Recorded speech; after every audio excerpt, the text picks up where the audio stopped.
అందరికీ నమస్కారం. ఈ నెల 18వ తారీఖున పల్నాడు జిల్లాలో వెంకాయపాలెం అన్న ఊర్లో ఈ ఘటన ఒక మనిషి కారు కింద జగన్మోహన్ రెడ్డి ప్రయాణించే కారు కింద పడినా కూడా చూసుకోలేని పరిస్థితుల్లో ఈ జగన్మోహన్ రెడ్డి కళ్ళు మూసుకుపోయి ప్రవర్తిస్తున్నాడు. అది మనిషి పడ్డారని తెలిసి పక్కకు లాగేసి మనిషి చావుకు కారణమైనా కూడా మరీ సమర్థించుకుంటూ మీకు 4 రోజుల తరువాత వీడియోలు దొరికాయా అని వితండ వాదన చేస్తూ ఒక్కొక్కరు ఒక్కోలా మాట్లాడుతూ మా కార్యకర్త చనిపోతే మీకేంటి అని ఒక్కొక్కరు ప్రశ్నిస్తూ ఈరోజు కూటమి ప్రభుత్వాన్ని విమర్శిస్తున్నారు.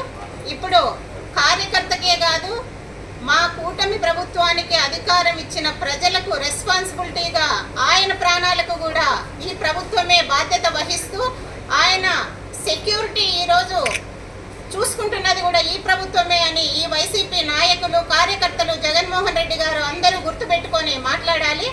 ఈరోజు ఆయన చావుకు, సింగయ్య చావుకు కారణమైన వ్యక్తుల గురించి మాట్లాడకుండా జగన్మోహన్ రెడ్డి కత్తులు, గొడ్డళ్ళు పట్టుకొని, ఫ్లెక్సీలు పట్టుకొని ఏం చేసినా కూడా కార్యకర్తలనే సమర్థిస్తాను, నన్ను అధికారంలోకి తేవడానికి వీళ్ళే కారణం కాబట్టి నేను ఒక గూండా మూకకు రాజకీయ పదవులు ఇచ్చి ఎమ్మెల్యేలను, ఎంపీలను అందరినీ చేసుకొని నేను ఇలానే పార్టీని నడుపుతాను అంటే ఎవరు ఒప్పుకునే పరిస్థితిలో రాష్ట్రంలో లేరు.